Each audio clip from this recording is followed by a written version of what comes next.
¿Qué tal? Buenas tardes. Muchas gracias por estar aquí. Los saludos. Soy el doctor Juan Manuel Fernández Cárdenas, director del programa de la Maestría en Tecnología Educativa del Tecnológico de Monterrey. Y les agradecemos que estén en esta presentación de conferencia magistral del doctor Ignacio Aguadet. Voy a permitir leer una reseña de sus principales trabajos y su trayectoria. Ignacio Aguadet es catedrático de la Universidad de Huelva, es experto en educación en medios de comunicación y de tecnologías aplicadas a la educación. Académicamente es doctor en psicopedagogía, maestro, licenciado en ciencias de la educación y licenciado en filología hispánica. Profesionalmente es presidente fundador desde 1989 del Grupo Comunicar, que es un colectivo veterano en España en el tema de Media Literacy y editor jefe de Comunicar, revista científica referente en el área, que se distribuye internacionalmente en edición bilingüe. Es además editor adjunto, consejero y asesor científico de múltiples revistas nacionales e internacionales. Ha sido vicerrector de la Universidad de Huelva en Tecnologías, Innovación y Calidad. Actualmente es director del grupo de investigación Ágora del Plan Andaluz de Investigación, donde ha dirigido con su equipo múltiples proyectos de investigación, así como también en el ámbito latinoamericano. Por otro lado, participa en múltiples actividades formativas y de investigación en el uso didáctico de los medios de comunicación, dictando conferencias invitadas en foros y congresos de universidades nacionales y extranjeras, participando en doctorados y másters de diferentes universidades españolas, así como centros de investigación internacionales, prácticamente en todo el mundo, sobre todo en Europa y Latinoamérica. Ha dirigido más de 20 tesis doctorales y múltiples trabajos de investigación en másters y posgrados internacionales. Actualmente es presidente fundador de la Red Interuniversitaria Euroamericana de Investigadores sobre Competencias Mediáticas para la Ciudadanía, AFAMED, y entre sus múltiples publicaciones e investigaciones destacan su implicación por la innovación educativa en una nueva línea de investigación avalada por la UNESCO, la Educomunicación, con resultados científicos de relevancia y regularidad en los 2 últimos decenios.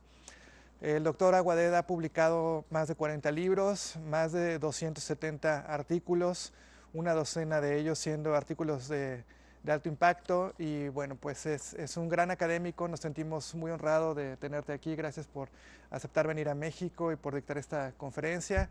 De hecho, el semestre pasado en el curso que di revisamos varios de tus textos y nos gustó mucho hacer esa revisión con las actividades que tuvimos. Y bueno, pues adelante, sin más preámbulo, te dejo que inicies. Gracias. Bien, muchas gracias, Juan Manuel. Gracias a todos los asistentes en la sala y, por supuesto, y especialmente a todas aquellas personas que estáis en línea, conectados desde diferentes sitios de México, de Colombia, de Costa Rica, de prácticamente todo el mundo que estáis asistiendo a esta sesión, que voy a intentar que sea una sesión interesante. No voy a hacer una conferencia magistral al uso, no voy a emplear teorías, autores. Creo que hoy día la red nos permite acceder de forma fácil a esos múltiples recursos informativos que están ahí para usarlos. Efectivamente que hay que usarlos bien. Y voy a hacer una conferencia un poco fuera de la convención. Voy a intentar mostrar un conjunto de recursos tecnológicos que tenemos a disposición, que muchos conocéis, que vamos simplemente a sistematizar, a organizar, a recordar, a reflexionar sobre ellos en esta sociedad que nos ha tocado vivir, que por fortuna o por desgracia es muy diferente, muy distinta a la que vivíamos hace una década o mucho más de la que hace 2 décadas, y por supuesto será muy distinta también a la que viviremos dentro de unos años. He titulado mi conferencia las TIC como recurso para aprender, para investigar, para profesionalizarse en un posgrado. Sois todos alumnos de maestría, por tanto hemos superado ya una fase que es la fase del grado, como decimos en Europa, de la licenciatura, como decís en América, y por tanto estamos en un momento crucial en nuestra vida, porque frente al modelo anterior, que era un modelo muy transmisivo, de recepción de información y de repetición de esa información a través de pruebas escritas, que fundamentalmente ha sido casi todo el sistema educativo que hemos seguido a lo largo de nuestra vida. Ahora pasamos a un momento, el posgrado, donde tenemos que superar esa fase transmisiva y convertirnos en auténticos protagonistas de nuestro aprendizaje. En ese contexto novedoso que supone el posgrado, que va a suponer a futuro, en algunos casos, el doctorado, quiero contextualizar esta exposición, que va a hacer un repaso de las diferentes tecnologías que hoy día tenemos a nuestra disposición, no tecnologías excesivamente minoritarias, sino más bien aquellos recursos tecnológicos que están a disponibilidad y que en muchos casos conoceréis, pero que vamos de alguna forma a intentar reflexionar sobre ello para que de alguna forma este posgrado y para aquellos que sigáis investigando a futuro, pues pueda tener valor, darle valor a las tecnologías, valía a las tecnologías, para que de alguna forma puedan ser recursos que se interioricen en nuestra forma de actuar, de comportarnos, de aprender y de vivir, que en el fondo es la finalidad básica que deben tener estos recursos tecnológicos en nuestra vida. Bueno, vamos a empezar con algo que yo creo que nos sitúa, el contexto. ¿Por qué las tecnologías pueden ser recursos para profesionalizarnos, para investigar, para aprender? Bueno, pues yo creo que en principal este podría ser mi índice de exposición, un índice totalmente, como decía antes, no convencional. Yo creo que si todos analizáis este árbol de la vida, por decirlo de alguna forma, en la terminología mítica, pues nos sentiremos más o menos identificados con la sociedad que nos ha tocado vivir. Nuestros árboles ya no tienen hojas, tienen apps, donde cada uno podrá decir, pues conozco esta, no conozco aquella, conozco esta y no conozco aquella. Podemos incluso hacer un test para ver si sois capaces de determinar y de reconocer todos esos simbolitos que hace 10 años no hubieran dicho nada a nadie, y que hoy día, en gran parte, nuestra vida es casi dependiente de algunos de esos recursos, a los que le dedicamos muchas horas, a veces de la noche, del día, del sueño, de los tiempos para estar con nuestras parejas, nuestros amigos, y que de alguna forma nos han hecho casi teledependientes. Las tecnologías se han hecho muy accesibles, muy asequibles, muy convergentes, muy universales. Y eso ha cambiado radicalmente nuestra forma de comportarnos, de vivir, de establecer relaciones y también de estudiar, y también de aprender, y también de alguna forma manifestarnos ante los demás. Yo creo que si todos tuviéramos ocasión ahora de hacer un examen para ver cuántas apps conocemos de las que están presentes ahí, pues nos llevaríamos sorpresas, en el sentido de que muchos conocerían muchas y otros conocerían muy pocas. Somos alumnos de tecnología, de maestrías vinculados con el mundo educativo, y de alguna forma somos quizá la casta privilegiada, la clase social privilegiada en el uso de tecnologías.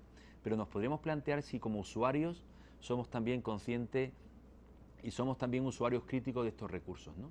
Eso sería otra línea de investigación que no voy a desarrollar hoy, pero que me compete de una forma especial porque es mi tema focal de investigación, que es el uso de las tecnologías de una vertiente crítica, de una vertiente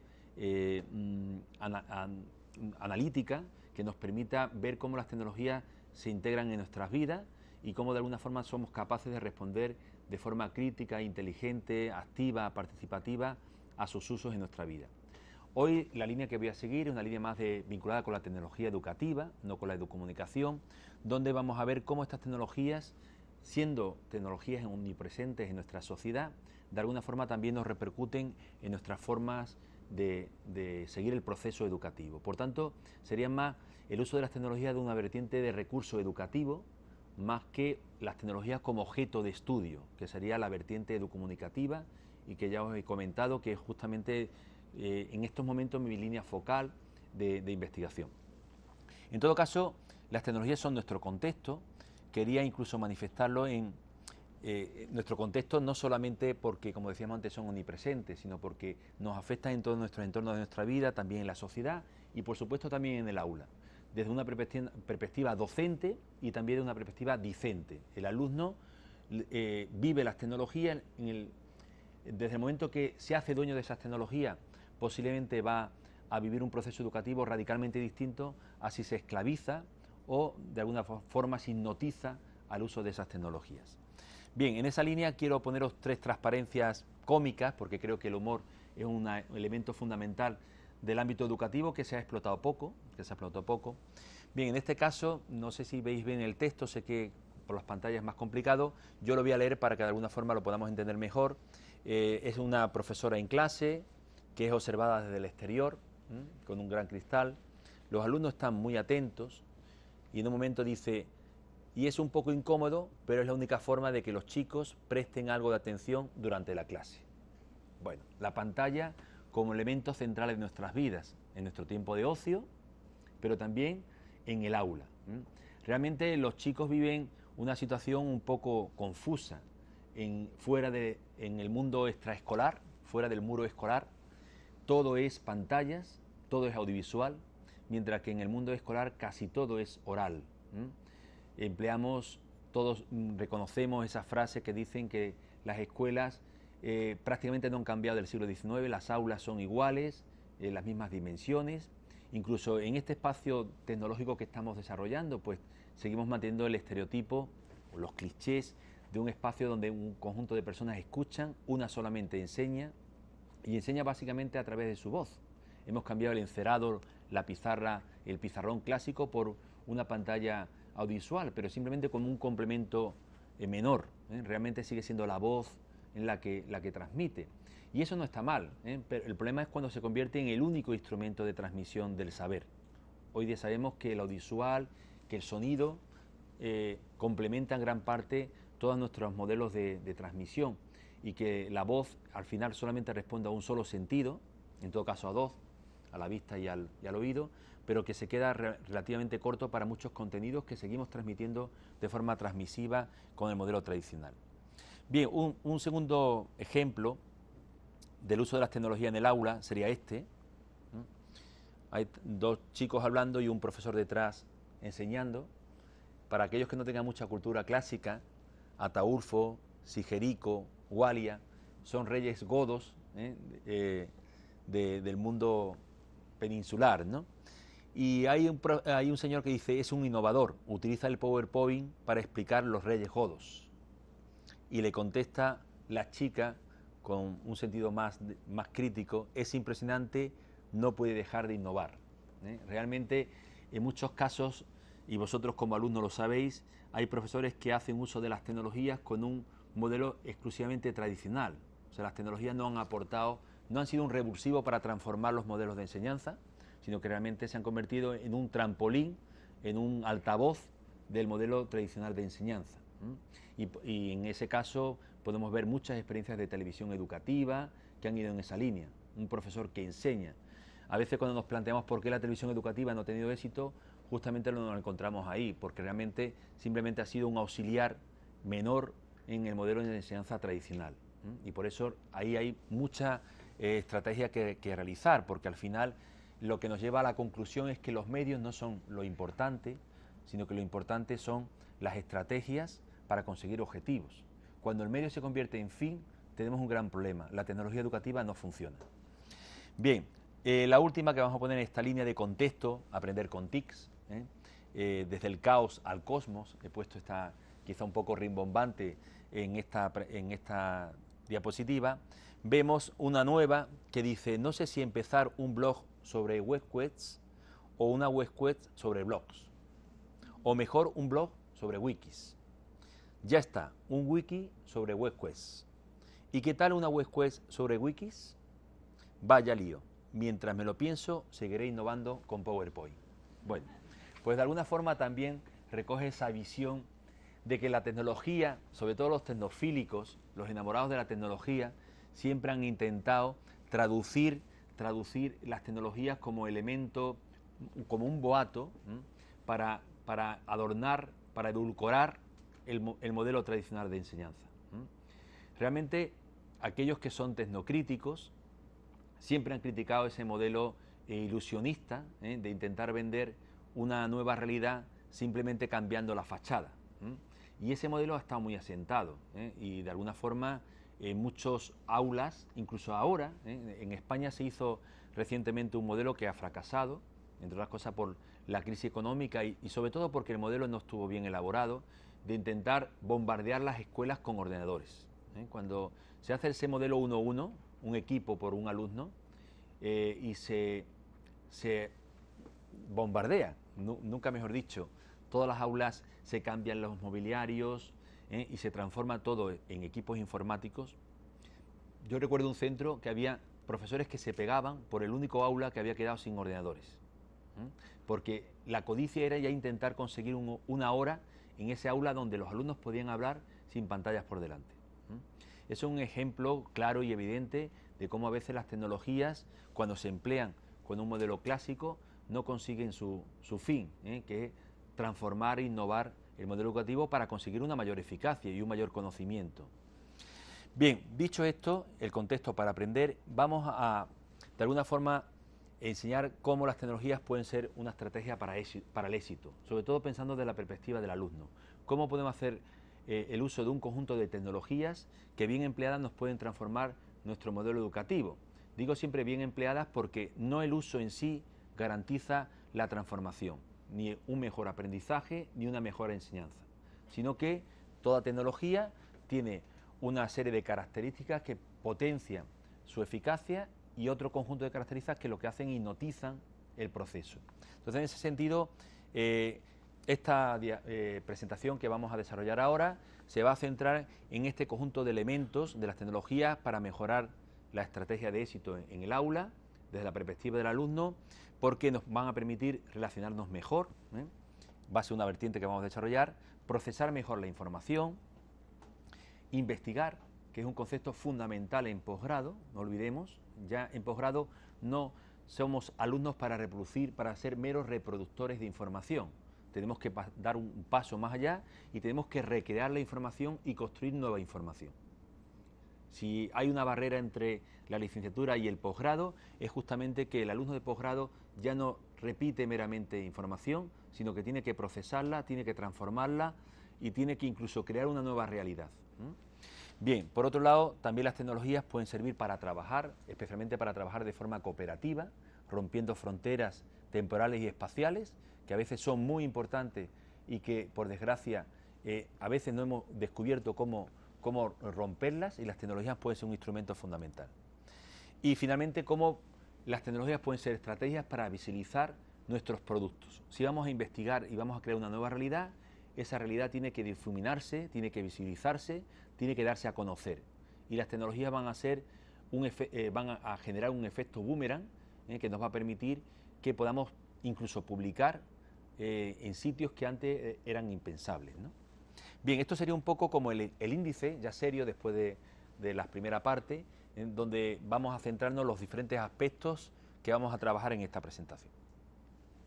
Bien, iniciaríamos con las TICs para trabajar, que quizás sea lo más convencional, lo que conocemos con más frecuencia. Sabéis que podemos trabajar, bueno, pues en primer lugar, todo el mundo que tiene una computadora tiene un procesador de texto, sobre todo en el campo social, humanístico, trabajamos. Hasta ahora eran procesadores offline, pero ya empezamos a trabajar con sistemas online, perdón.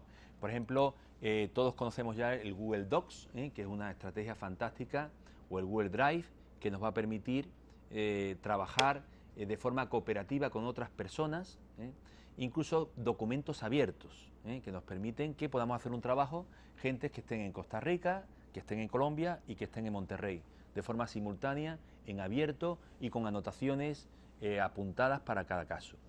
Esto es una novedad, porque hace 5 años era impensable que pudiéramos tener un Word abierto, gente en diferentes países, y que pudiéramos trabajar en él.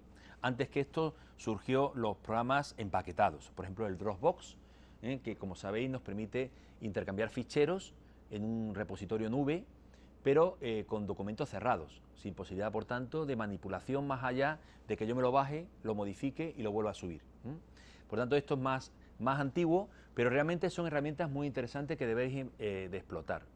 Yo no soy muy pro Google, pero reconozco, y no soy muy pro Google porque no soy muy de las empresas que dominan todo el territorio. Me gusta la competencia porque es una forma de perfeccionarse. Si os dais cuenta, si descubrimos las herramientas Google que todos trabajamos a diario, nos podríamos quedar escandalizados. Hay universidades que incluso su propio correo electrónico corporativo está entregado a Google. El día que Google empieza a cobrar servicios o a supercobrar servicios, tendremos un gran problema en muchas universidades, porque realmente Google se ha convertido en un elemento fundamental.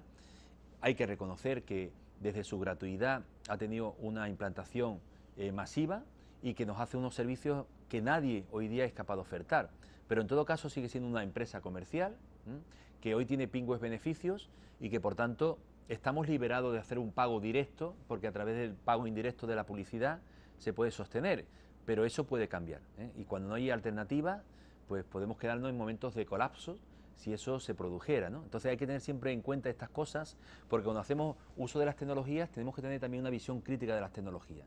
¿Qué problemas pueden tener estas tecnologías en nuestra vida si alguien me la quita? Ya no pensemos solamente que se vaya la electricidad, sino que son empresas que pueden cambiar sus políticas comerciales en cualquier momento. Y eso podría ser un caos, la sociedad actual, si Google empezara a cobrar servicios, ¿no? Bien, en todo caso hay que reconocer que aporta muchísimo. Yo, por ejemplo, he puesto ese programa que quizás sea mucho más minoritario y que se emplea que emplean pocas personas. Para mí este programa es esencial en mi vida. El TeamWeaver me permite moverme por todas las partes del mundo y yo siempre estoy conectado en mi casa. O sea, yo siempre trabajo en mi casa. Yo hace media hora estaba trabajando en mi casa, con mi computadora de casa y mandando archivos desde mi propio disco duro central. Porque con este programa, que es gratuito, si es de uso personal, y de pago si es de uso comercial, por tanto tiene esa doble licencia, nos permite conexión, control remoto, tanto a escritorio, como a hacer videoconferencias, como a trabajo en equipo. La verdad que es un programa que para mí me ofrece muchísimas posibilidades porque me permite ese trabajo en cualquier punto sin moverme desde mi propio espacio.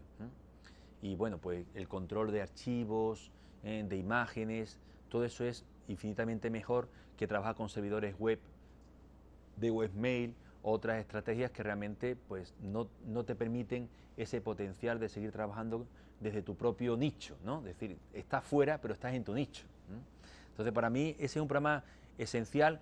Muchos sois alumnos de tecnología, yo creo que os vais a tener mucha capacidad de movimiento, de estar de un sitio a otro, y este tipo de programas de control remoto van a ser muy interesantes y además muy recomendables. Bien, también hay otros programas que el propio Windows ofrece para esta estrategia. En todo caso, está bastante bien. Bien, todos conocéis también los sistemas de teleformación, las plataformas de teleformación, que tienen un gran valor para maestrías de este tipo que hacemos a distancia, porque nos permiten repositorios de materiales, flujo de mails internos en la plataforma sin tener que emplear el correo normalizado, nos permite incluso hacer sistemas de videoconferencia internos. Si bien hay muchos paquetes licenciados que ofrecen muchos servicios, hay que reconocer que el desarrollo de Moodle como plataforma de software libre en los últimos 10 años ha sido impresionante. Y hoy día en muchos países donde hay un movimiento de software libre de fuerte implantación, Moodle, que además está desarrollado por gente en abierto que ofrecen de forma altruista, ha permitido un desarrollo impresionante. Y hoy día Moodle pues, es una plataforma que compite perfectamente con la de software licenciado, ¿no? Yo creo que es bastante recomendable y que bueno, se puede instalar fácilmente, ¿no? Bien, vamos a pasar ahora a las TICs para relacionarse científicamente. Yo creo que también es otra vertiente importante que las tecnologías nos pueden ofrecer como alumnos y que de alguna forma nos ofrece múltiples posibilidades. Yo creo que todos conocemos ese símbolo, si alguien no lo conoce debe preocuparse por su identidad. Yo, si me buscáis en Facebook no me voy a encontrar, con lo cual ya digo que hay también gente reacia y que emplean redes alternativas, sobre todo por el antimonopolio, antiunicidad, me hace no estar presente, pero bueno, yo creo que todo el mundo reconoce ese logotipo, porque es quizá la red que más implantación. Ahora Twitter, bueno, Twitter ha decaído un poco, pero bueno, están ahí casi compitiendo, ¿no? Esta también todo el mundo la conoce, ese pajarito famoso, que si hace 10 años era irreconocible por nadie, hoy día también se ha convertido en un elemento que nos roba muchas horas de nuestra vida, muchas horas. En España hay gente que puede dedicar a Twitter 5, 6, 7, 8 horas diarias. Con lo cual, bueno, la teledependencia de este tipo de redes, o la red de dependencia, podría ser el término, la red de adicción, es súper elevada, ¿no? Bien, menos conocida, pero también muy implantada, es LinkedIn, que quizás más profesional, pero también de alguna forma cada vez más se han ido superponiendo y convergiendo. Estas son estrategias buenas para comunicarse, pero sin duda alguna en el mundo profesional, en el mundo de la investigación, donde poco a poco os vais ahí encarrilando a través de la maestría, yo creo que hay que fomentar otro tipo de redes más especializadas en investigadores, en personal de ciencia, porque además vamos a encontrar círculos más cerrados, más cercanos a nuestros temas de trabajo y de investigación. Entiendo que tenéis que hacer un trabajo final de máster y de maestría, y esos trabajos pues supone ya intentar conectar con gente de otras partes del mundo que trabajan con temas similares a los que nosotros estamos trabajando. Y para eso hay que buscar otras redes sociales más específicas como ResearchGate, es esta, que quizás ya conoceréis menos, y Academia Edu, quizá más Academia Edu porque está más enfocada para posgrado, y bueno, son redes donde vais a encontrar gente que va con el mismo perfil que vosotros, están trabajando temas semejantes y que por tanto pues podéis conectar con ellos, relacionaros, como decíamos ahí, científicamente. Pueden salir también algún amorío por ahí, pero no es fundamentalmente la finalidad de la red, aunque bueno, las relaciones humanas son imprevisibles, pero en principio están pensadas para que nos interactuemos con personas que tienen un perfil parecido a nosotros, que tienen las mismas preocupaciones que nosotros y que pueden estar en cualquier parte del mundo. No olvidemos este factor importante. Y también a cualquier hora del día, porque son redes asincrónicas que nos permiten conexiones de forma muy no horizontales, pero muy diferenciadas, ¿no? Por tanto, nos podemos conectar perfectamente con alguien que esté en Italia, aunque haya un diferencial horario de 7 horas, porque no tienen que ser sincrónicas necesariamente, ¿no? Yo os recomiendo que aprovechéis sobre todo de Academia Edu. ResearchGate está más pensado para el doctorado, porque ahí ya son investigadores de un nivel superior, pero en todo caso, tanto una como otra la podéis experimentar. Crearse son los perfiles es algo muy fácil y que además son gratuitas y por tanto podéis conocer tanto a pares como también a personas, a profesores que a través de estas redes publican sus trabajos, sus investigaciones, incluso muchas veces publican preprints, es decir, trabajos que todavía no están publicados, proyectos, reports, que sin estar publicados ya a través de algún sistema de protección, los publican ahí como una fase previa de tanteo que después les va a permitir lanzar esos trabajos en revistas con un mayor afianzamiento, ¿no? Bien, por otro lado, las TIC para investigar, bueno, quería poner en este caso un spot publicitario, no sé si va a salir bien. Bueno, eso son las tecnologías, errores de reconocimiento. Bien, no sé si nos va a saltar, esto nos va a llevar a Google, a YouTube.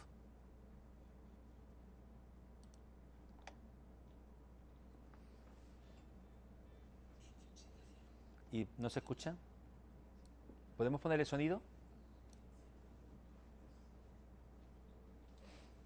A ver si lo conseguimos.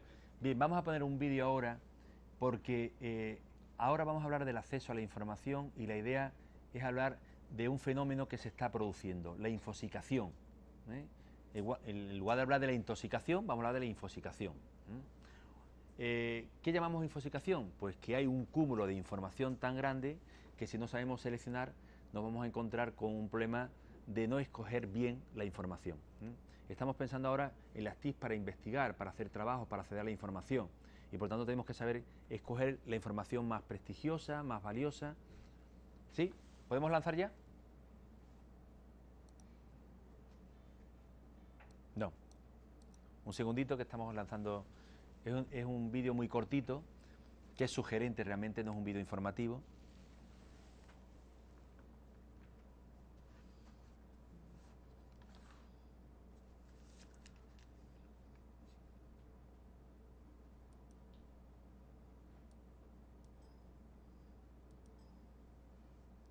Siempre falla el sonido, ¿eh?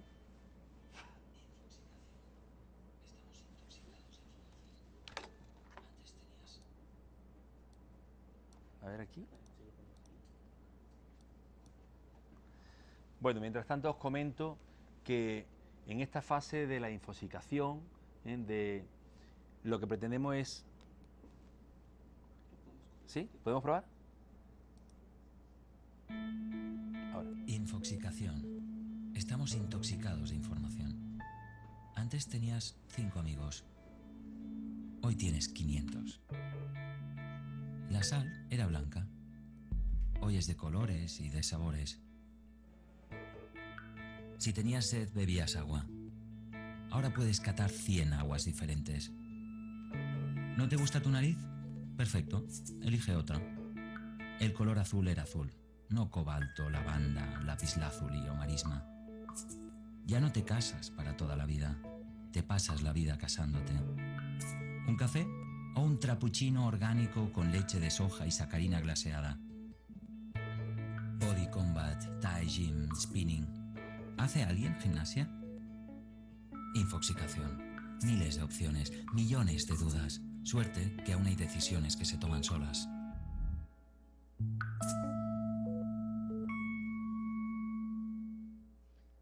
Bueno, esa suerte de que hay decisiones que se toman solas es un síntoma distintivo de esta sobreinformación en la que vivimos, que genera más infrainformación, curiosamente, que una sociedad con menos información, porque la sobresaturación informativa genera infrainformación, es decir, información de poca calidad, información estereotipada, información de menor calidad, infopolución, que sería otro término clave para entender cómo, para que las TIC sirvan para investigar, tenemos que saber seleccionar bien la información.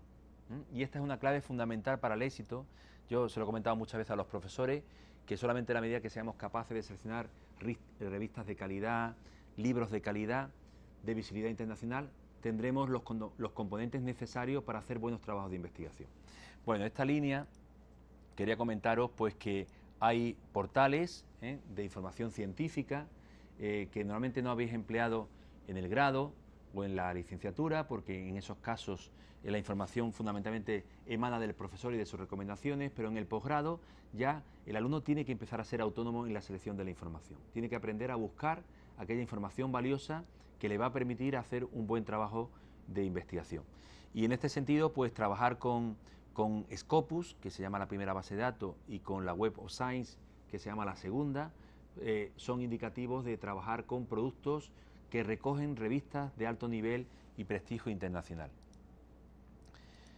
Bien, hay un portal también, los dos portales anteriores fundamentalmente están enfocados para el mundo de la lengua inglesa, y en español fundamentalmente podemos encontrar un portal de notable interés porque no solamente recoge revistas científicas, 9.800 de todo el mundo hispano, que son muchas, 9.800, pero no todas de la misma calidad, también hay que decirlo, y este portal además recoge algo que os puede interesar muchísimo, que es las tesis doctorales.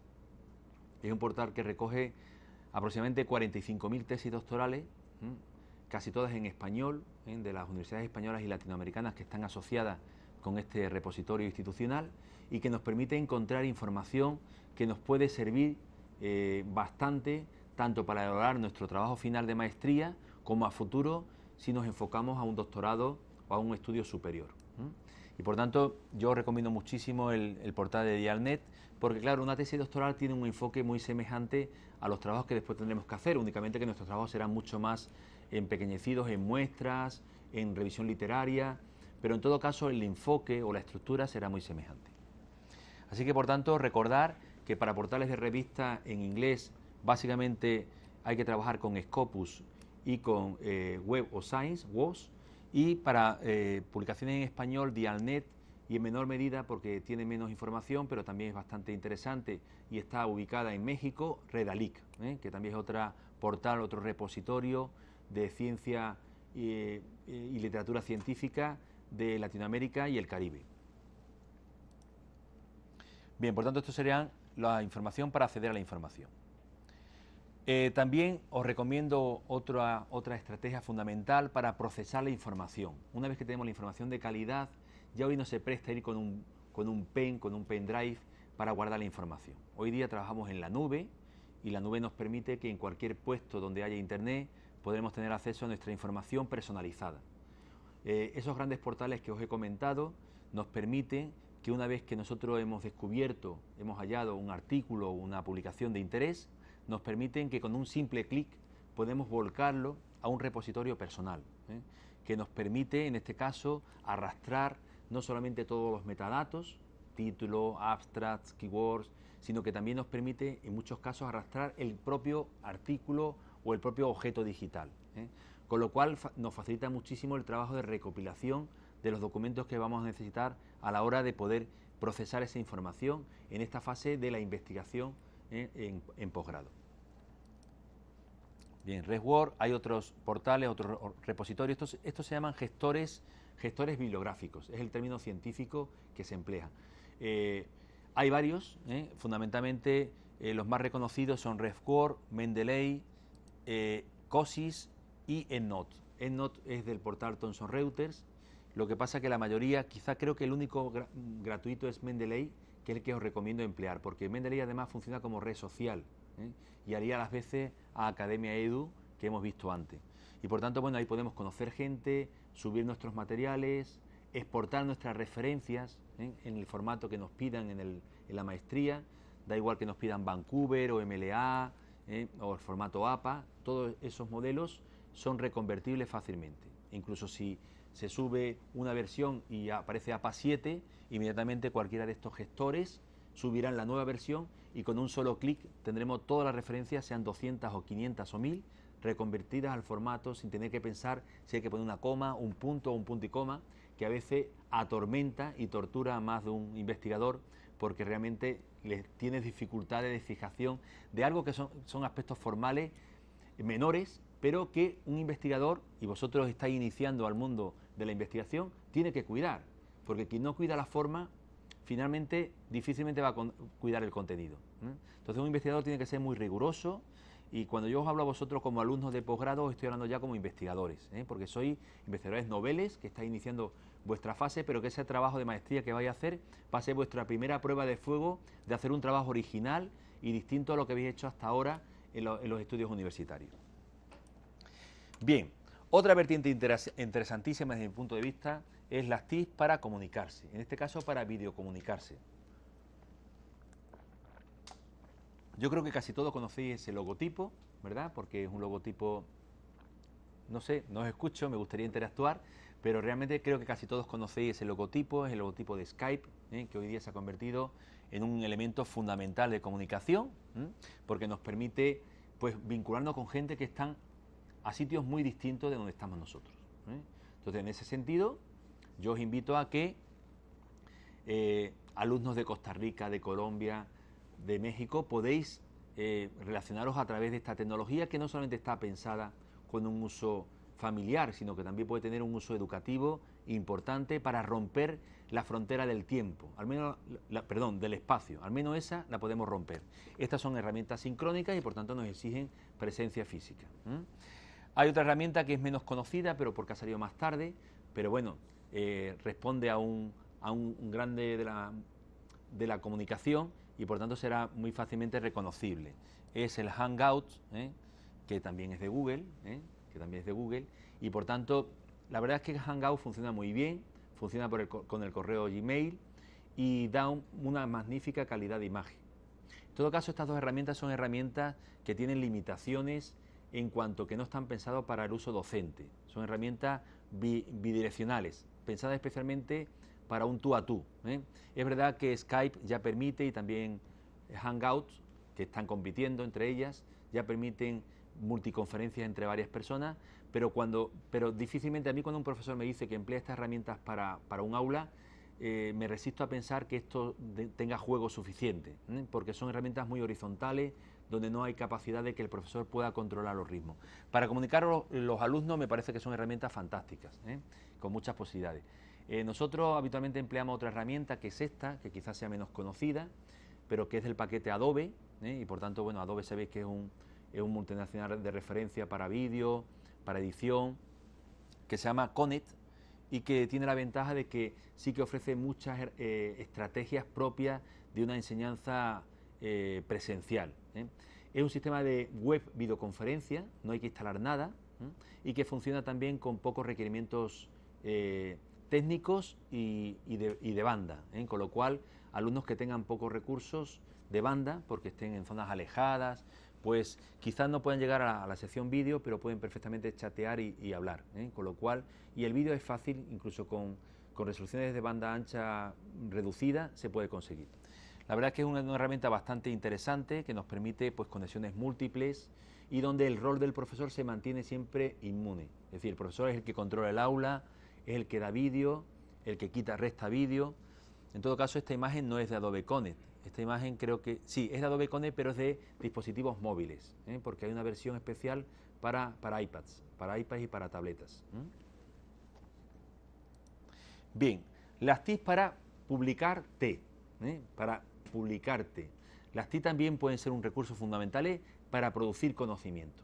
Hasta hace poco tiempo, quien producía una información, si no encontraba una editorial que le publicara, no tenía posibilidad de dar a conocer su obra. Hoy día cualquiera puede hacer uso de un conjunto de herramientas que nos permiten pasar de la página al muro de Facebook, de manera que podemos hacer presentaciones cooperativas, producciones audiovisuales de impacto, generar documentos multimedia con una facilidad impresionante. O sea, si nos remontamos 15 años, montar un vídeo suponía un estudio de televisión prácticamente, con unos equipos costosísimos, para poner cortinillas en negro, eso de por sí ya era algo.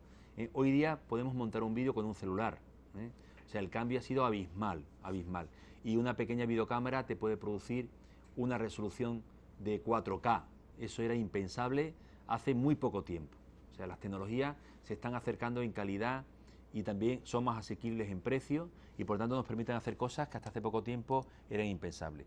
Bueno, todos conocemos herramientas de presentaciones offline, como Impress, si empleamos Office, Open Office, de software libre, o esta misma que estamos empleando, el PowerPoint, y el Prezi, que también no sé si conocéis todos los alumnos, pero que es una herramienta también muy interesante porque es una herramienta en la nube, sin instalación de programas, gratuita, y que nos permite pues hacer presentaciones que rompen el formato de página a página y parte de una visión de muro, donde los elementos se van acercando con zoom de acercamiento y alejamiento.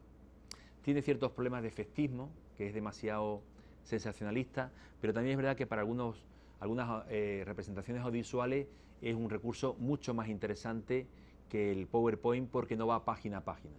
Yo animo a los alumnos que practiquen con esta presentación, como hacen los míos, y que después algunos sean capaces de presentar su trabajo final, si tienen que presentarlo de forma visual, a través de un Prezi, que da muchas posibilidades de hacer algo atractivo, llamativo, y no por ello menos riguroso y menos científico. Bien, aparte de estas herramientas, tenemos también otras herramientas para visibilizarse, darse a conocer.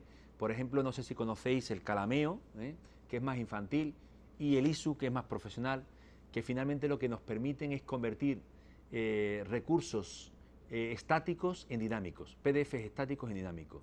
Al final lo que hacen es que un PDF, que es una herramienta pensada más, una aplicación pensada más para imprimir, en este caso convierte los PDFs sin hacer prácticamente más que un solo clic en herramientas visuales, multimedias, de salto de páginas multimedias.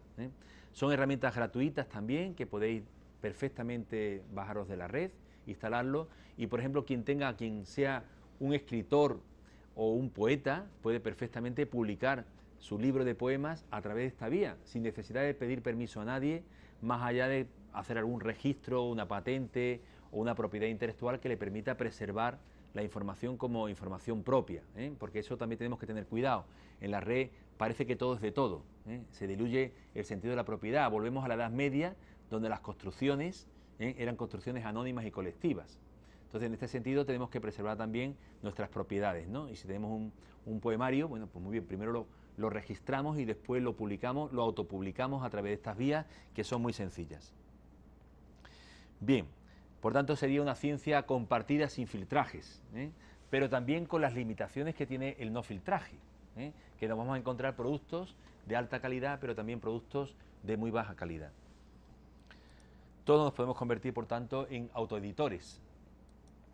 Bien, en este sentido también los blogs, WordPress, Blogger, cumplen un papel semejante. Estoy convencido que más de un alumno que nos está siguiendo tiene su propio espacio y sabéis que hay gente que se han hecho famosos a través de blogs de todo tipo, ¿no? Yo creo que es una herramienta fantástica, fácil de manejar, es construir páginas web sin conocimiento informático de ningún tipo, ni lenguaje de programación, y que nos permite, siendo un poco creativo, mantener espacios de construcción o bien personal o bien colectiva. Yo realmente creo que hoy día tenemos que cambiar muchas veces los profesores nuestros esquemas de los feedbacks con los alumnos. ¿Por qué no pedimos que nuestros alumnos construyan blogs y que toda su información la produzcan a través de ese sistema? Que más allá del examen académico, de la prueba académica, pueden quedar como productos que quedan en la red con una proyección y una productividad y una transferencia social que supera lo que es el límite académico. Yo creo que a veces no hemos descubierto que los trabajos que hacen los alumnos pueden tener también una finalidad social. Y por eso hacer uso de estas herramientas, siempre y cuando que estén fiscalizados por los profesores y tengan su utilidad, puede ser una idea fantástica para romper ese modelo de que el alumno responde siempre con pruebas escritas a aquello que pueden responder de forma audiovisual. En los blogs caben vídeos, caben imágenes, caben gráficos, caben interacciones con otros blogs, caben hipervínculos, caben múltiples posibilidades que de alguna forma no están descubiertos y compartidos, ¿no? Bueno, también quería poneros esta imagen porque quizás también las TIC nos van a servir para poder publicar, ¿eh? Cuando terminemos nuestros trabajos finales de máster, de maestría, tendremos necesidad de dar vida a eso. Igual que hemos dicho antes que esas tareas académicas tienen que convertirse en un blog, que son espacios no científicos, pero no por ello menos profesionales, ¿eh? También los trabajos finales, si están bien elaborados, podrían terminar en publicaciones en revistas. Nosotros en nuestro máster, en el máster que yo dirijo, este año por primera vez hemos puesto que los alumnos tienen que terminar presentando una propuesta de artículo científico. De manera que, no publicado por supuesto, porque la publicación será posterior una vez que el tribunal examine ese trabajo final y su propuesta de artículo, pero en todo caso van a tener ya su primer documento en muchos casos, algunos ya tienen publicado previamente, pero para muchos alumnos va a ser su primera prueba de fuego, enfrentarse a la comunidad científica, a la comunidad académica, para valorar ese trabajo final de máster que han elaborado. Y para eso es muy importante que tengamos visión del Open Access, de las revistas que se emiten, o que todo el conocimiento es compartido y por tanto no hay ningún tipo de embargo, ni ningún tipo de cuota para acceder a la información, y por tanto tiene una finalidad de apertura, ¿no? Bueno, como soy alumno, muchos de vosotros, de tecnología educativa, quería terminar ya esta fase, estamos terminando ya la presentación, quería presentaros algunas publicaciones donde podéis acudir para publicar, para conocer información valiosa sobre los temas que os pueden interesar. Quería poner una publicación de la Universidad de Sevilla que se llama Pixelbit, fijaros que el nombre recoge el tema visual e informático. Es una publicación del año 93, tiene 20 y tantos años ya, y que es una revista de tecnología educativa, de medios y educación. Estoy convencido que algunos de vosotros la conocéis, y que es una revista que creo que hace aportes interesantes en el campo educativo y al campo de la tecnología, y que por tanto puede ser una fuente importante para ampliar vuestros conocimientos y sobre todo para pensar a futuro en publicar vuestros trabajos. También he puesto aquí la revista Fuentes, que también es una revista de Sevilla, que el director es el doctor Juan de Pablos Pons, el director de Pixelbit es el doctor Cabero, Julio Cabero, y son dos revistas que, bueno, creo que pueden hacer aportes importantes para que conozcáis que de alguna forma se está moviendo en el ámbito de la tecnología educativa, de la innovación en educación en el mundo español, ¿no? También, bueno, quizá mi ego personal me hace también poneros como referencia la revista que dirijo, que se llama Comunicar. Soy editor adjunto de 4 revistas más, pero bueno, esta quizás sea la que le tengo especial cariño porque es una revista que también tiene 24 años de existencia y que realmente hoy está muy bien posicionada en los índices internacionales, pero es una revista que puede acoger también trabajos. Os la pongo no solamente para que la leáis, para que la consultéis, es de Open Access, es una revista abierta, indexada en DOAG, que es el repositorio sueco de revistas abiertas del mundo, pero que también además es una revista que podéis leer y sobre todo pensar a futuro en publicar. Yo creo que estáis en una fase que tenéis que cambiar radicalmente vuestra mentalidad como alumnos. Ya no sois meros transmisores de información, tenéis que convertiros, para de alguna forma vivir en plenitud esta maestría que estáis haciendo, tenéis que convertiros en productores de información.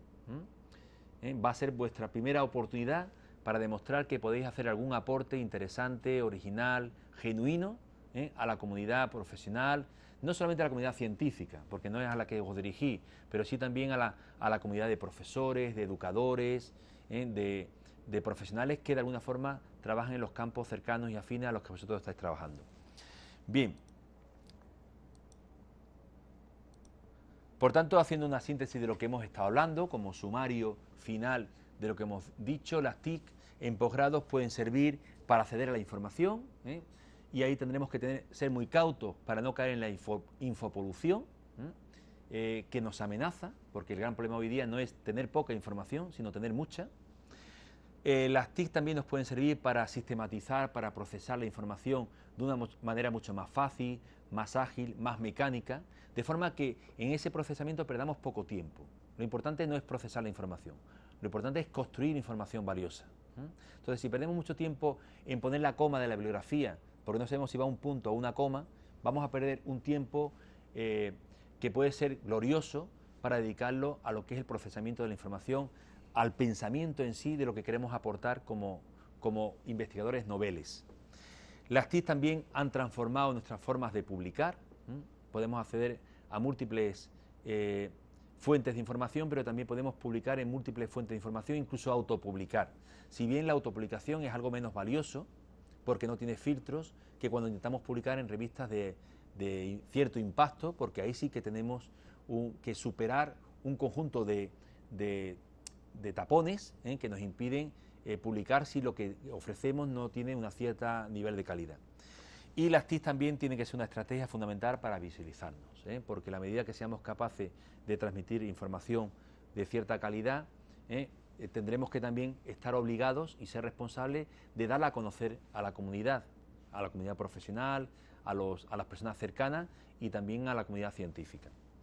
Bueno, pues con esto quiero terminar con esta imagen muy conocida por todos, de que nos movemos por emociones y por razones, y de alguna forma el investigador, y vosotros iniciáis vuestra carrera de investigadores, tiene que conjugar esa doble faceta, porque solamente en la medida que seamos capaces de ilusionarnos con el posgrado, seremos capaces de racionalizarlo y de disfrutarlo y de rentabilizarlo.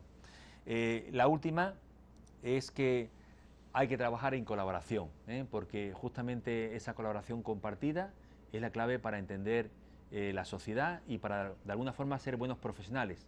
No hay que olvidar que esta presentación se llamaba las TIC como recursos para investigar, para conocer nueva información y para profesionalizarse. Tenemos que ser profesionales que seamos capaces de levantar nuestros países, de llevarlo a unos puntos de mayor equidad, de mayor progreso, y sin duda alguna esa es nuestra principal misión, y a esa estamos todos llamados. Así que muchas gracias y ahora esperaré vuestras preguntas para intentar responderos.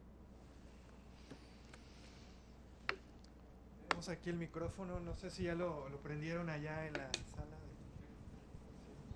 ¿Alguien quiere preguntar algo? Acá tengo. Sí, ya. Muy bien. Bueno, muchísimas gracias por la presentación. Siempre es muy importante y muy útil tener este tipo de presentación en donde se resumen y se presentan de una manera muy concreta y muy puntual todo lo que existe allá afuera para beneficio, ya sea como docente, como directivo, como alumno, como investigador, etcétera. Y mi pregunta va relacionada a qué recomendaría a alguien en su faceta de docente, en su faceta de investigador, de administrador, que quiere implementar este tipo de herramienta en su práctica y cuando sale a buscar pues se encuentra pues no solo con estos ejemplos, sino con muchísimos más.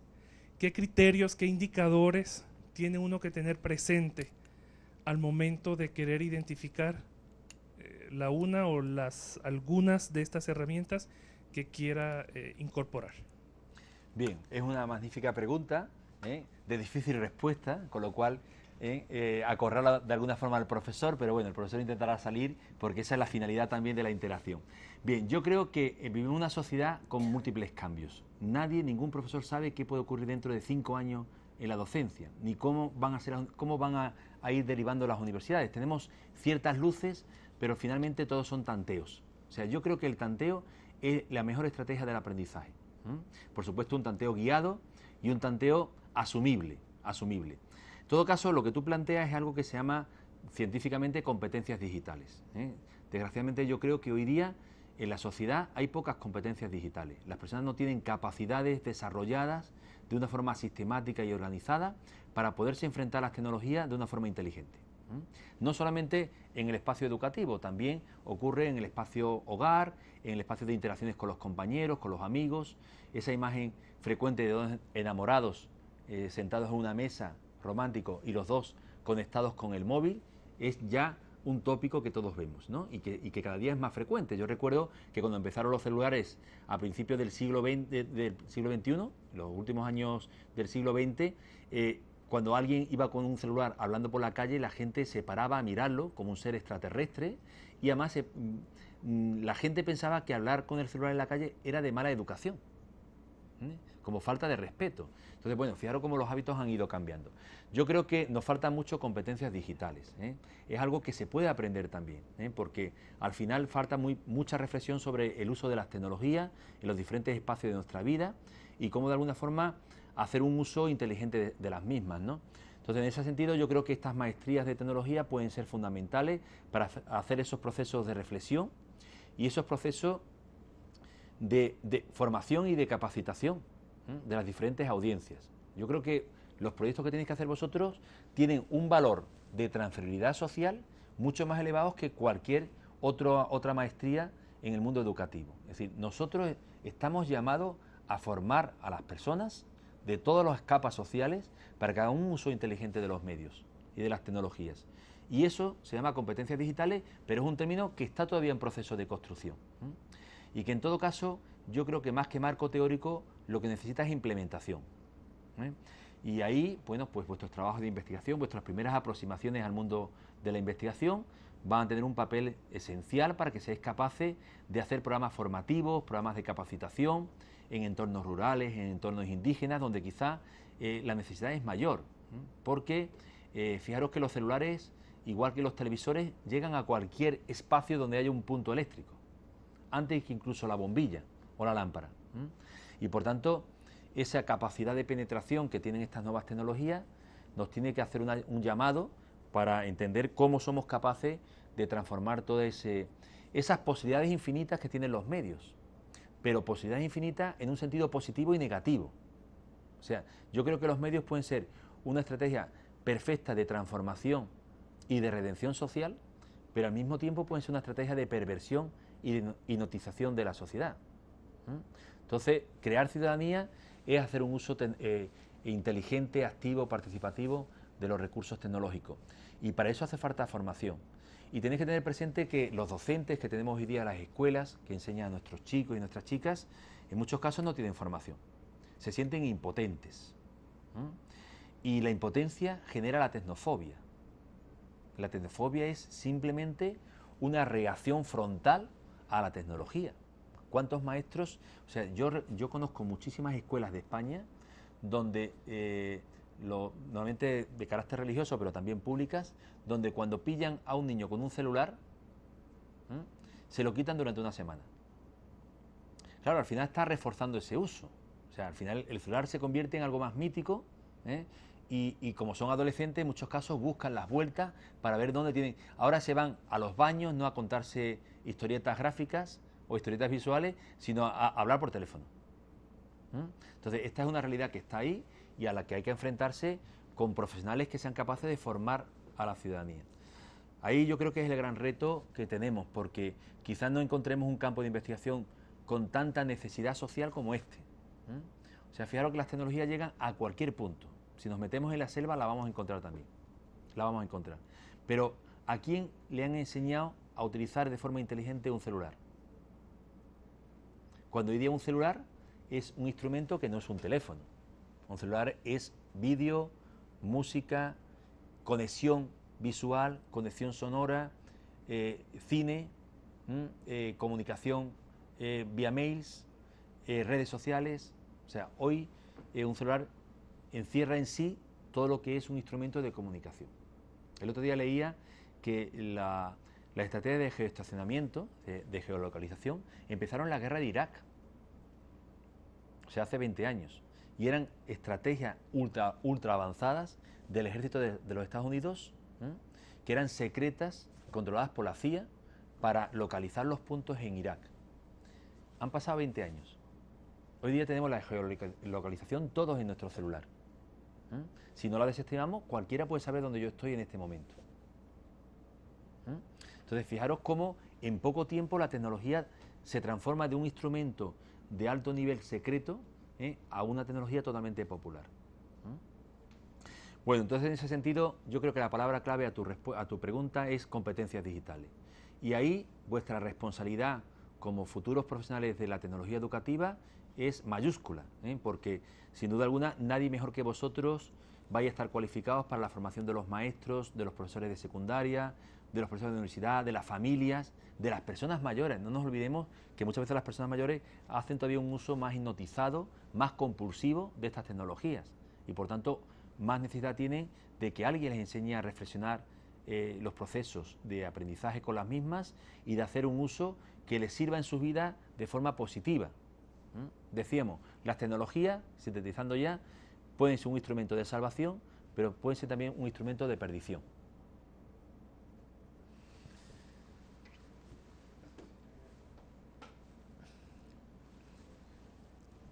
Gracias.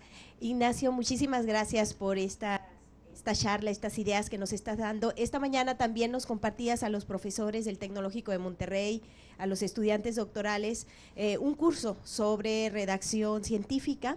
Y quisiera pedirte de gran favor que extiendas los puntos centrales que cuando mencionaste focus y forma, para ubicar la revista o la publicación hacia la que vamos dirigidos, y esta solicitud te la hago en virtud de que nuestros estudiantes, así como tratamos de formar en competencias digitales, tratamos de formar en competencias de investigación y en competencias de comunicación.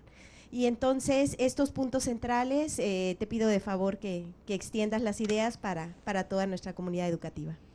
Muchas gracias.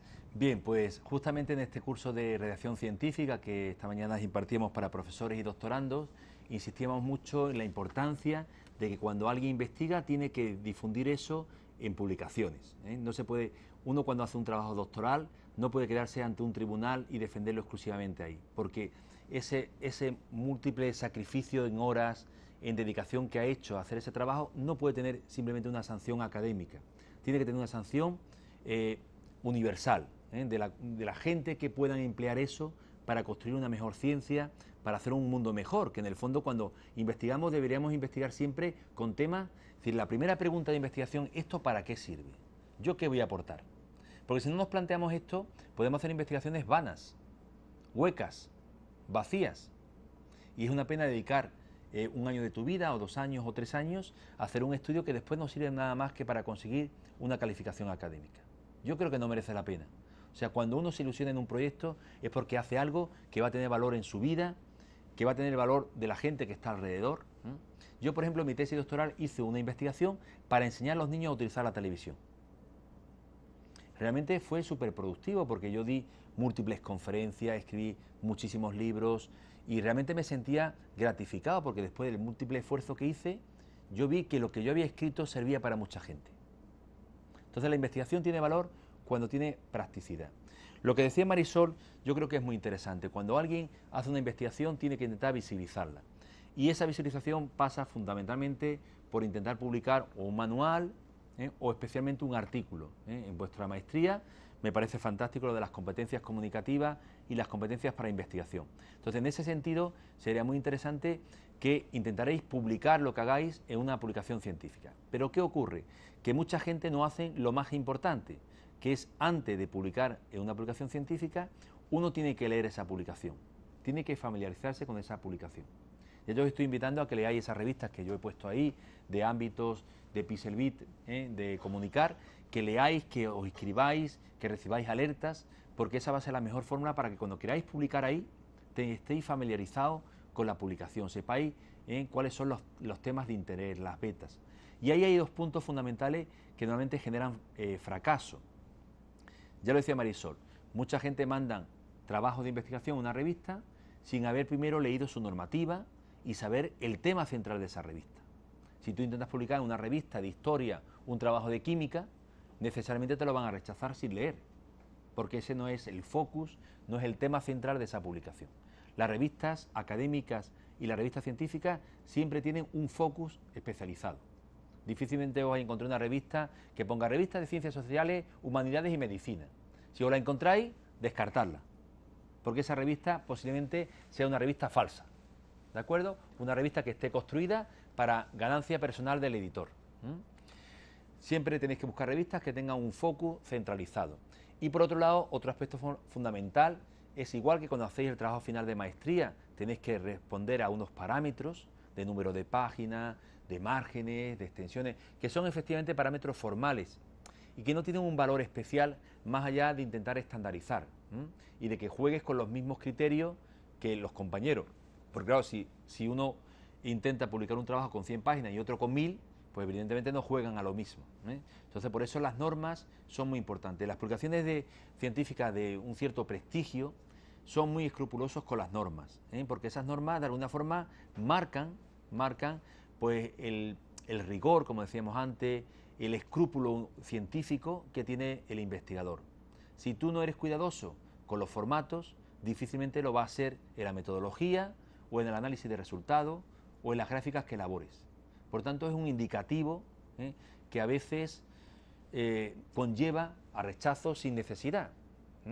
Entonces, en ese sentido, si queréis publicar, tenéis que ser muy cautelosos, muy pulcros con vuestros trabajos, para que realmente puedan ser valorados por lo que habéis escrito, por lo que habéis hecho, y nunca por la forma, que al final, sin duda, es un molde exterior, pero que en todo caso condiciona la posibilidad de éxito o no de ese trabajo.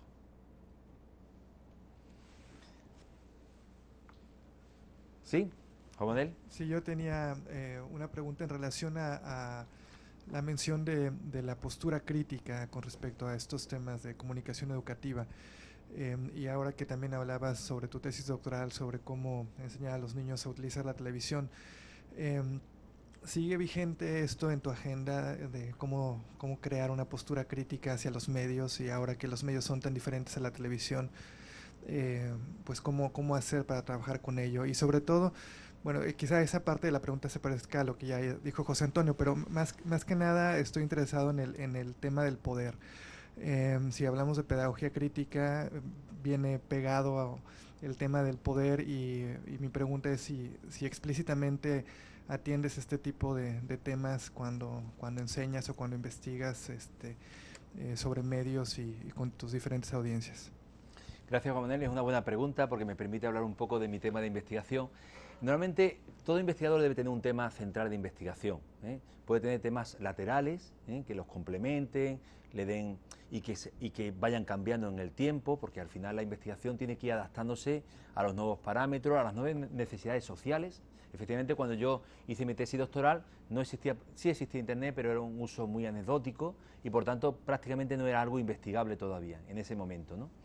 Y me centré en el medio estrella en ese momento, que era la televisión, que sigue siendo un medio que tiene muchas posibilidades para la tecnología educativa y que está por explorar. O sea, hay que reconocer que la televisión sigue siendo un medio de gran implantación popular. La gente no consume quitando una población selecta, como podemos ser los que estamos aquí, los que estáis escuchando, que ya cada vez más vemos la televisión a través de otros circuitos más allá de las ondas clásicas, de las ondas hercianas o del cable, pero en general la población sigue viendo la televisión por el modelo tradicional, en un porcentaje del 95-98%, mientras que el uso de Internet, de la televisión por Internet, pues no supera casi en ningún caso el 50%. Por tanto, estamos hablando de que todavía los porcentajes son muy elevados. En todo caso, efectivamente, ya hoy cada vez más se habla menos de televisión y se habla más de pantallas. Pero la actitud crítica ante los medios sigue exactamente igual. Es más, hoy día es más importante, porque hace 15 años nadie se planteaba que tú ibas a interaccionar con un reloj. Y hoy tenemos el watch, tenemos el watch inteligente aquí, con toda la información de redes sociales, de mails. Realmente ya lleva un reloj clásico como yo llevo, es una antiguaya, por decirlo así. Pero bueno, es la realidad. Hoy día cada vez más tendemos a hacer un uso de las tecnologías en cualquier entorno de nuestra vida. Por tanto, la actitud crítica, si cabe, todavía es más importante, y esa no ha cambiado. Y prácticamente al final se convierte en una actitud dicotómica, como yo decía antes. Las tecnologías nos sirven para ser mejores personas, para desarrollarnos más, para proyectar más nuestras virtudes, o realmente las tecnologías son estrategias que emplean unos pocos para vendernos productos, para hipnotizarnos, para hacernos más consumistas. Esa es la pregunta clave.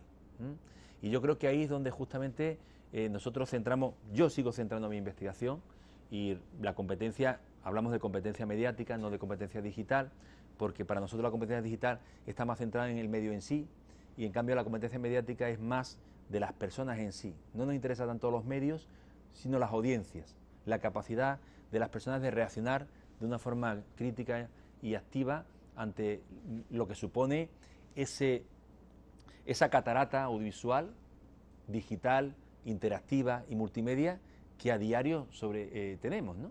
Yo muchas veces con mis alumnos les planteo, imaginar que hiciéramos el ejercicio de saber de lo que sabemos, cuánto es real y cuánto es virtual.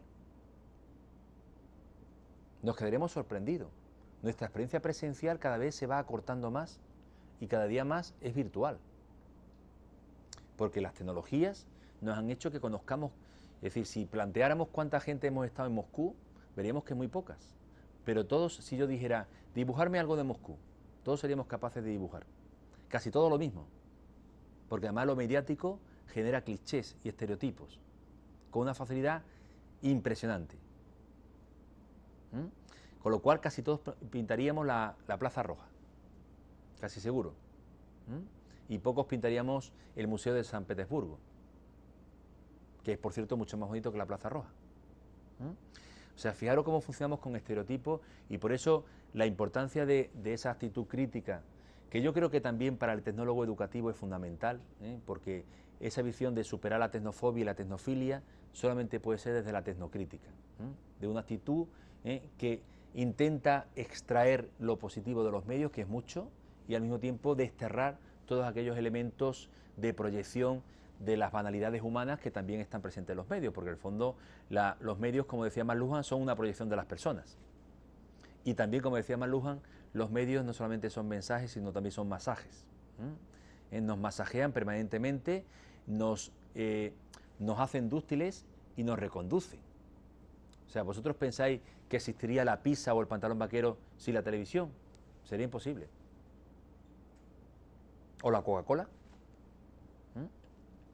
Son ejemplos claros de que hemos ido a un mundo global, pero también estereotipado. Y por tanto ahí yo creo que los tecnólogos educativos tienen mucho que decir y mucho que hacer. Y esto se entronca totalmente con la necesidad de una retransformación, una quizás revolución de la escuela. Entendiendo por escuela todo el sistema educativo, desde la infantil hasta la universitaria. Si entráramos en clases de derecho de cualquier universidad del mundo, por decir una disciplina, podría decir también educación, o podría decir también cualquier tecnología, quedaremos sorprendidos cómo las clases no se han transformado absolutamente nada. Cómo los alumnos siguen repitiendo en exámenes como loros, contenidos repetitivos, que no transforman para nada a la sociedad. Como si estuviéramos en la etapa de pre-internet, exactamente igual. O sea, los profesores no han asumido que Internet ha revolucionado toda la sociedad, incluida la escuela y la educación en general. O sea, hoy el acceso no es que esté garantizado, está infopodrido de tanta información.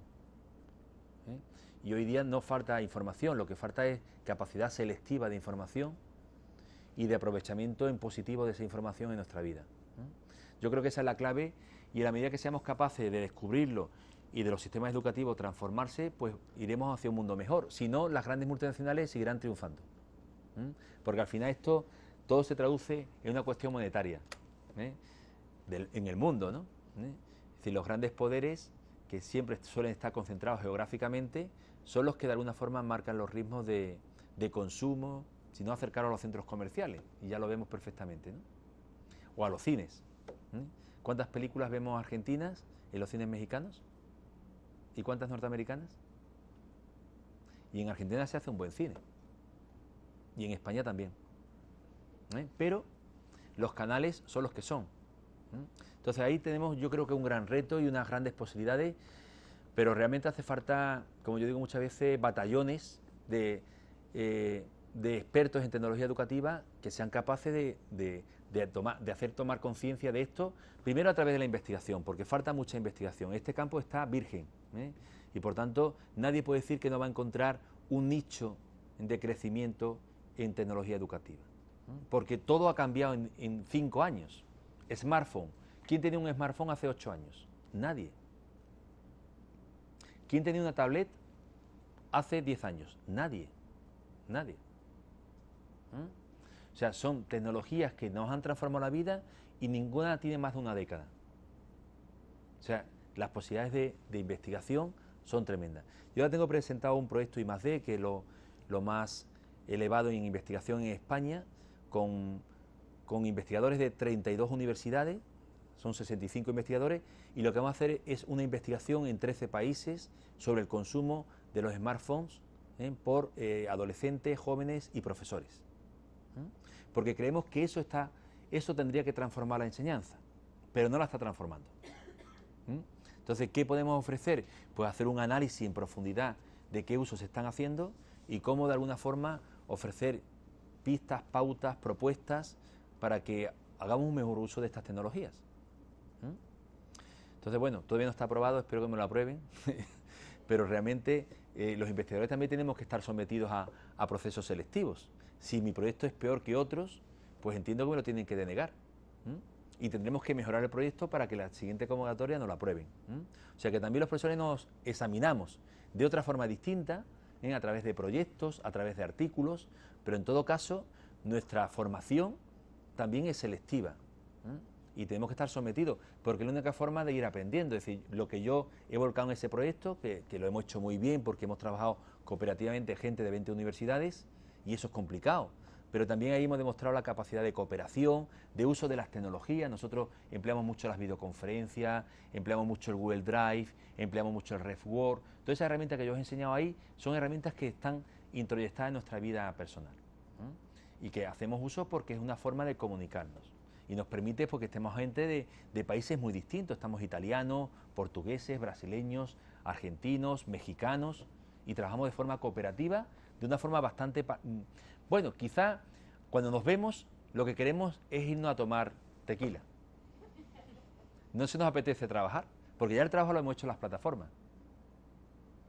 ¿De acuerdo? Entonces, bueno, pues también eso es importante para convertir lo que decía del afecto y el efecto como elemento fundamental de nuestra vida, que las emociones y la razón se mezclen. Bueno, más cosas. A ver si alguien por videoconferencia quiere preguntar. Tenemos ahorita mensajes de parte de internet, pero si aquí hay alguna otra pregunta o comentario, podemos tomarlo. Yo espero que no se hayan dormido, no es una hora para dormir. Dejaron mi correo electrónico como contacto, de tal forma que cualquier cosa que me llegue te lo puedo reenviar para tu seguimiento en todo caso, pero si no hay nada más que comentar, pues vamos cerrando la sesión. Voy acercando.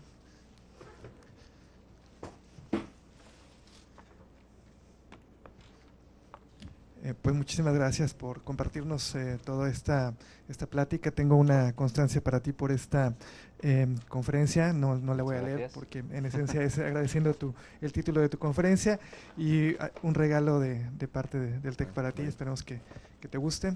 Muchas gracias. Pues muy amable, gracias por estar aquí. Y pues gracias a todos aquí en la sala y también gracias a todos los que se conectaron a través de internet y de los canales del TEC de Monterrey, y pues estamos en comunicación en una más de esta serie de pláticas que ya les iremos avisando en su momento. Gracias, buenas tardes.